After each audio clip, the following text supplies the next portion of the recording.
नमस्कार दोस्तों। आज हम चर्चा करेंगे कि जैसे ही मौसम का बदलाव होता है, इधर बारिश आती है गर्मियों के बाद, या अक्टूबर नवंबर के बाद सर्दी शुरू होती है, और इधर मार्च के बाद गर्मी शुरू हो जाती है। तो ये मौसम के बदलाव पर अक्सर देखा गया है कि हॉस्पिटल्स में और डॉक्टरों के पास बड़ी लंबी लंबी कतारें, बच्चों की, बुजुर्गों की, यंग बॉयज की काफी भीड़ लगी होती है, जिसमें वो सफर कर रहे होते हैं। सर्दी, जुखाम, खांसी, गला खराब, बदन में दर्द, पूरे शरीर में हड़कल। तो आखिर ये ऐसा क्यों होता है? क्या मौसम खराब है? दोस्तों, हमें ये चीज अच्छी तरीके से समझ लेनी चाहिए कि कोई भी मौसम खराब नहीं होता है। हाँ, अगर बहुत ही ज्यादा गर्मी पड़ रही है या बहुत ही ज्यादा सर्दी है, बहुत ही ज्यादा बारिश हो रही है, तो मौसम खराब कहा जा सकता है। प्रकृति बदल रही है। लेकिन जो आम अपने रूटीन में बदलाव होता है मौसम के अंदर, उसे हम खराब नहीं कह सकते। देखिए, सर्दियों के बाद गर्मी आती है, लो प्रेशर होता है, हम लोगों को पसीना आता है, गर्मी लगती है, वातावरण के अंदर लो प्रेशर क्रिएट हो जाता है। ये सब क्यों होता है? नेचर में अगर बदलाव नहीं होगा तो ये ऋतुएं नहीं आएंगी। उत्तरी ध्रुव यानी नॉर्थ पोल और साउथ पोल पर देख लें, ज्यादातर मौसम एक सा ही रहता है, तो वहां पे वनस्पति ना के बराबर है ही नहीं, ठंड ही ठंड है। तो ये प्रकृति ने जो नियम बनाया है, ये पेड़ पौधों की भलाई के लिए भी है, जीव जंतुओं के लिए, और सबसे ज्यादा इंसान के लिए। हम लोग कहते तो ये हैं कि मौसम खराब है इसलिए हम बीमार हैं। वास्तव में तो सच ये है कि गलती हमारी होती है, इसलिए हम बीमार हो जाते हैं और मौसम को खराब बताते रहते हैं। जानते हैं अगर मौसम नहीं बदलेगा तो बारिश भी नहीं होगी, अन्न नहीं होगा, धरती सूखी हो जाएगी, और भी क्या क्या समस्या आएंगी आप अच्छी तरीके से समझ सकते हैं। तो जब ये मौसम बदल रहा होता है, खास तौर से सर्दियों से गर्मी आने पर या गर्मियों से बरसात आने पर, उस वक्त हमें पसीना अधिक आता है। अब हम क्या गलती करते हैं? हम चाहते हैं कि हमें पसीना नहीं आए और उसके साधन जुटाना शुरू कर देते हैं। सबसे पहले हम एसी को यूज करते हैं, कूलर यूज करते हैं, अपनी गाड़ियों में जाते हैं, ऑफिस में बैठे होते हैं, हर वक्त एसी में, तो पसीना हमारा निकलता ही नहीं है। नेचर ने ये जो बदलाव किया था इस वक्त कि अधिक से अधिक पसीना आए, जिससे हमारे शरीर के अंदर जितना भी टॉक्सिन है, पॉइजन है, विजातीय द्रव्य है, वो निकले, और जैसे जैसे ये निकल जाएगा वैसे ही हम स्वस्थ रहेंगे। और सबसे ज्यादा हम गलती क्या करते हैं कि रात को सोने के वक्त हम एसी का यूज करते हैं। खास तौर से शहरों में तो एसी का प्रचलन बहुत ही ज्यादा है। गांव कस्बों में चलो अभी इतने अवेलेबल नहीं है, तो वहां लोग पंखे से काम चला लेते हैं। और एक वक्त था कि गांव कस्बों में बिजली नहीं थी, तो हाथ के पंखे से ही काम कर लिया करते थे, तो उस वक्त उतने बुखार या सर्दी, जुकाम वगैरह ये सब नहीं होते थे। होता क्या है कि जब हम एक नॉर्मल टेम्परेचर पर बैठे हुए हैं, पंखा चल रहा है, हमें पसीना नहीं आता, और उसी टेम्परेचर पंखे चलते हुए पर अगर हम सो जाएं तो पसीना आना शुरू हो जाता है। रीजन ये है कि बॉडी जो है सोने के वक्त कुछ गर्म हो जाती है और उस गर्मी की वजह से पसीना निकलता है, और उस पसीने को हम निकलने नहीं देते, तो पसीना अंदर ही रह गया। जो टॉक्सिन बाहर निकलना था, जो पॉइजन बाहर निकलना था, वो अब अंदर ही रह गया। अच्छा, दूसरी गलती हम क्या करते हैं कि हम अधिक गर्म या अधिक ठंडा बहुत पीते हैं। उससे क्या होता है कि हमारा गला जो है बड़ा सॉफ्ट हो जाता है, उसकी रेजिस्टेंस पावर खत्म हो जाती है। और जैसे ये मौसम बदलता है, इस वक्त तो खास तौर से हमारी कोल्ड ड्रिंक्स, ठंडा पानी, फ्रिज का पानी हर वक्त पीते हैं। खाना खाया, बोतल से ठंडा पानी पी लिया। तीसरी गलती हम क्या करते हैं, कहीं से हम चलकर आए, शरीर गर्म हो गया, पसीना आ रहा है, तो आते या तो हम हाथ पैर धो लेते हैं ठंडे पानी से, या फिर एसी में जाके बैठ जाते हैं। यानी बॉडी को सडन चेंज देते हैं, एकदम गर्मी से ठंडा। और ऐसे ही हम एसी से निकलते हैं तो एकदम जैसे गर्मी में जा रहे हैं तो गर्मी में चलना शुरू कर देते हैं। एक गलती क्या करते हैं, अक्सर जब बरसात होती है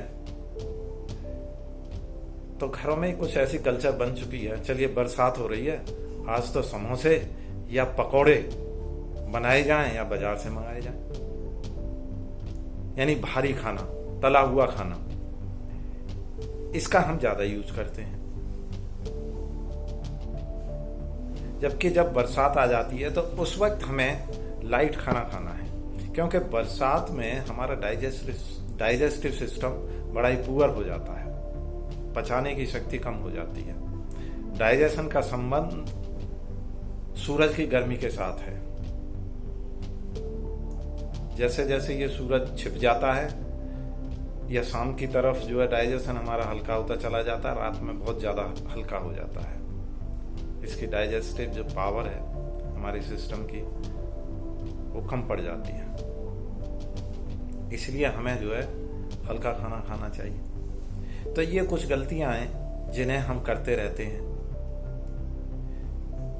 तो इन गलतियों से हमें बचना है। अब हमें करना क्या है? सबसे पहला काम है हमें नेचर की हेल्प करनी है। नेचर क्या चाहती है उसको हमें बड़े ध्यान से ऑब्जर्व करना है।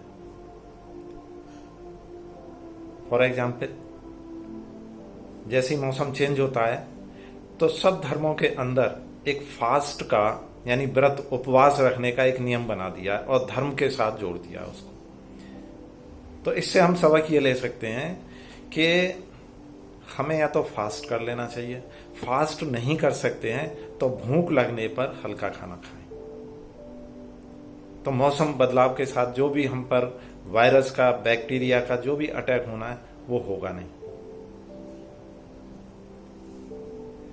दूसरा, एसी या कूलर का प्रयोग उतना ही करें जब निभ नहीं सकती है, बिना इसके हम रह नहीं सकते हैं।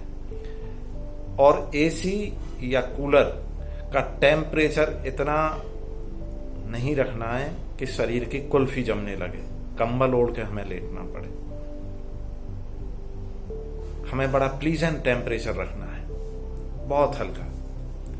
उससे हमारा काम भी चल गया, बॉडी को भी रिलैक्स मिल गया। क्योंकि पाचन के लिए, शरीर को मेटाबॉलिक एक्टिविटी के लिए अपना प्रॉपर टेम्परेचर चाहिए होता है। जहां पर एसी या कूलर नहीं है, गांव या कस्बे में, तो वहां पर लोग रात को छत पर खुले में सो जाते हैं। ध्यान रखें कि अगर आप खुले में सो रहे हैं तो अपनी बॉडी को एक चादर से ढक लें और सिर को जरूर बांध लें, क्योंकि आजकल उतनी रेजिस्टेंस पावर शरीर के अंदर है नहीं कि जो पड़ने वाली ओस है या पड़ने वाली ओस से इस शरीर पर जो प्रभाव पड़ता है, शरीर जो ठंडा होता है, शरीर उसको सहन कर सके। और यही कारण है कि गांव में एसी कूलर न यूज करने के बावजूद भी बीमार होते हैं। उसका यही रीजन है कि वो खुले में सोते हैं और खुले में पड़े रहते हैं। हालांकि खुले में सोना और रहना बहुत ही अच्छा है, आकाश तत्व मिलता है, शरीर के लिए बहुत अच्छा है, लेकिन हमें ये ध्यान रखना है कि हमारा शरीर ठंडा नहीं होना चाहिए। कहीं से चलकर आते हैं, खासतौर से गांव के एरिया में, कस्बों के एरिया में पैदल चलते हैं, पसीना आ जाता है, शरीर गर्म हो जाता है, सिर गर्म हो जाता है, तो एकदम ठंडे पानी से नहा लेते हैं या पूरे शरीर को पोंछ लेते हैं और ठंडा ठंडा पानी पीते हैं। इसे न करें। मेरी जानकारी में ऐसे हैं जिनकी डेथ तक हो गई ये गलती करने पर। तो हमेशा आने के बाद गर्म शरीर पर घर में आकर गुनगुना पानी पिएं, गुनगुने पानी से ही पैर धोएं। इससे बॉडी का टेम्परेचर मेंटेन रहता है, ब्लड सर्कुलेशन मेंटेन रहता है। खाना जो है ताजी, हल्का और सुपाच्य यानी इजीली डाइजेस्टेबल खाना खाएं। बरसात का जब मौसम आ जाता है, जुलाई, अगस्त, सितंबर, इन 3 महीनों में रात को खीरा है, चावल है, दाल है और दही, इन 4 चीजों का तो बिल्कुल ही प्रयोग बंद कर दें। हमारे जो हिंदुस्तान के अंदर रोटी सब्जी का प्रचलन है, रोटी सब्जी, हल्की सब्जियां खाएं, फल खाएं, नींद पूरी करें, वक्त से सोएं, वक्त से उठें और सूर्योदय तक अपनी एक्सरसाइज, योगासन या वॉकिंग वगैरह जो भी आप करते हैं उसको नियमित रूप से आधा पौन घंटे अपने शरीर की सामर्थ्य के अनुसार करते रहिए।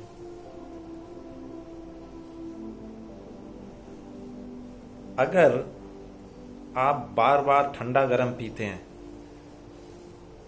तो इस गलती को सुधारने के लिए एक नियम बना लें, और सभी ही बना लें, कि सुबह उठते ही मौसम बदलाव के वक्त गर्म पानी के अंदर सादा नमक डालकर गार्गलिंग करें।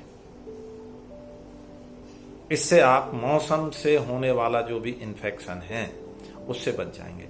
क्योंकि ये असावधानियां अगर हमारे साथ चल रही हैं, एसी में सो रहे हैं, शरीर ठंडा पड़ा, तो सबसे पहले क्या होता है, गला खराब होता है। गला खराब होने के बाद छींक आती है, खांसी आती है, चेस्ट के अंदर पेन होता है, फिर उसकी हम दवा लेते हैं, बुखार आ जाता है और दवाओं से इनको जो हम बिगाड़ देते हैं। फिर कहते हैं जी ये वायरल हो गया, फलाना भी बुखार हो गया। तो इसलिए अपनी पहली स्टेज पर ही संभल जाएं और आगे किसी भी तरह का इन्फेक्शन बॉडी के अंदर न होने दें, क्योंकि गला खराब होते ही गले से ही इन्फेक्शन, वायरस, बैक्टीरिया बॉडी के अंदर एंट्री कर जाता है, उसको सूटेबल प्लेस मिल जाता है। इसलिए हम मौसम को दोष न देके हम कुछ सावधानियां रखें और जो मैंने कुछ थोड़े से नियम बताए इन पर चलें, तो आप होने वाले जो सीजनल अटैक हैं, बुखार का, सर्दी, जुकाम, खांसी, बदन, इससे बच सकते हैं। आपको खुद महसूस होगा कि बुखार आप पे अटैक करना चाह रहा है लेकिन हो नहीं पा रहा है, जुकाम होना चाहता है लेकिन हो नहीं पा रहा है। अगर ये हो भी जाते हैं, बुखार, सर्दी, जुकाम, खांसी वगैरह, तो इनसे नेचुरल वे में हम कैसे क्योर करें, या होने जा रहे हैं तो इनसे कैसे बदलाव करेंगे, ये तो मैंने बता ही दिया है अभी आपको। तो इनका जो ट्रीटमेंट है, बचने के जो उपाय हैं और इसका इलाज अगले वीडियो में देखते हैं। तब तक के लिए इंतजार करिए। नमस्कार।